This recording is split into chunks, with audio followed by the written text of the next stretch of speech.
Hey y'all. So today we're going to be taking a look at your shamanic messages from your guides. But before we get into that, I want to say a big thank you to everyone who took my free Claire quiz. I've been hearing from you guys about what results you got, and it's really exciting and thrilling to read what everyone got and to see how much fun you guys had and what you learned about yourselves and your own intuitive abilities in taking the quiz.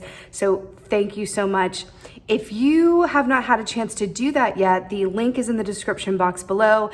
If you would like to see what your strongest intuitive abilities are and how to work with them and develop them, as well as learn about what mine are and how I use them here in my readings, the free quiz is sent to your email if you just click on that link in the description box below.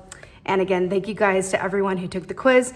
Now let's go ahead and see what your shamanic messages from your guides are. Hey Virgos, we're taking a look at your shamanic messages from your guides here.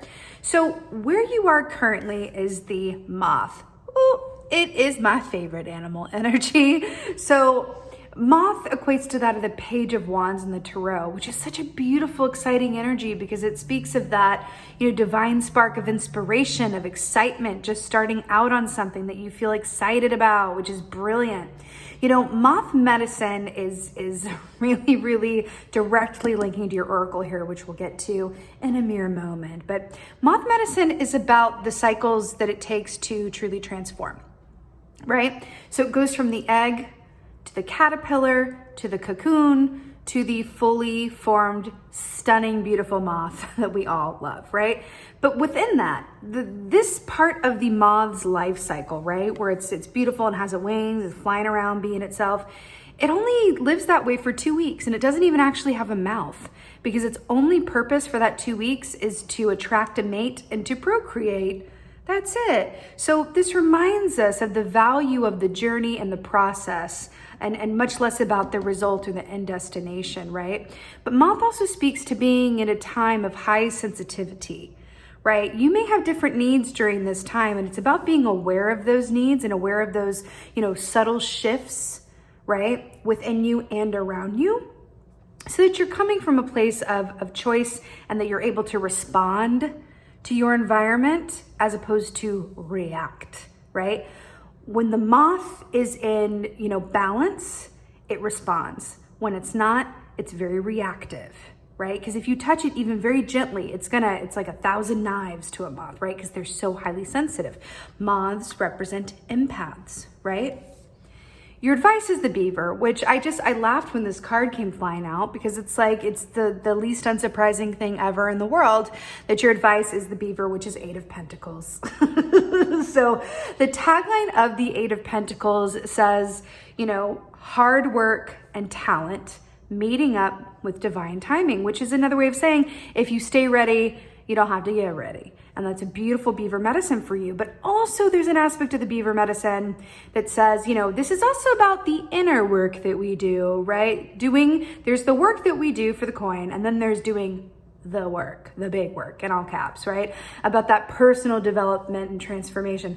I feel like you are being asked to really do some self-reflection and maybe get in that cocoon and really look at, what in your experience is, this is very similar, by the way. Cancer got the same oracle. So you might want to watch the Cancerian video because it feels like these two are holding hands. So maybe looking at what aspects of you are, helping you and adding to your experience in your relationships, and which might, take a closer look and really look at how you can invite some balance or greater perspective into your experience, right? Because there's something, because I'm seeing like a row of like a chemistry set, and one of the tubes looks like it just needs a little bit of something else to add to it so it's on the same level, so that it's all balanced, right? Which leads me to your oracle here, which is so perfect. Black Dragon, can you see that? Okay. Black Dragon cocoons you so that your divine potential grows. Meditate, reflect, undergo a metamorphosis. Cocoons you. Did you know that moths have cocoons, but butterflies are in a chrysalis? That's such like a common mistake to make. It's like, okay, butterfly, you're going into a cocoon. It's like, no, you're not. You're going to a chrysalis. Let's get it right. with the animal medicine. So cocoon, this is moth energy. It's really beautiful. Cocoons you so that your divine potential grows. Meditate, reflect, undergo a metamorphosis.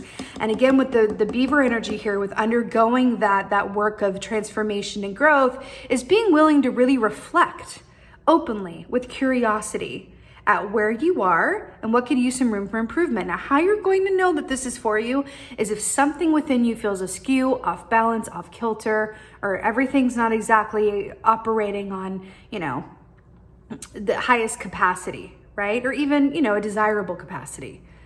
So there's something to this for you. I also feel like this as well, the sapling is going to grow into a tree. So there's also that part of like trusting the process of transformation wherever you are, whether you're in the egg, the caterpillar, the cocoon, wherever you are. It's really about allowing that to be a perfect, mirror or reflection of your experience, right? Not waiting and wishing like, I wish I were at another place. When is this going to come through? I wish things were different, right? Even if, for an example, I have a Virgo friend that said this to me recently. So I'm going to share it with you as it's coming up. If you're in a line of work where you feel, for an example, and you're like, man, I wish my job were different in these ways, right? Well, that's brilliant. But what's coming through with you right now is taking that information as a jumping off point to produce more questions, right? So, okay, let's do that. So I wish that my work situation were different. Well, that's great. What would a different work situation look like? What would it feel like? And why do I feel that way? What has changed within me since I came into this job versus where I am now? You can do the same for your relationships, for your family dynamics, for your own personal, how you're feeling with your health and, mind, body, spirit balance, but approaching those questions with curiosity, going into meditation and reflection through that sense of metamorphosis from that place of openness and not being afraid of the answers or being unwilling to look, right? Because going into the cocoon is also another form of going into your own personal shadow work and darkness and subconscious and being open to what lies there, because your best reality is on the other side of you doing that, which is why we're called to do this, in order to access our best reality, right? And you deserve it. And that's part of the human experience as well, right? Beautiful. So Virgos, with that being said, I so hope that this helps and resonates. If so, please do let me know in the comments below. I love reading your comments. I so hope this finds you well whenever and however you are seeing this. Please like, share, and subscribe. I would so appreciate that. And with that being said, just thank you. Thank you so much for being here. And most of all, and as always, thank you for being you. And be well. Until next time.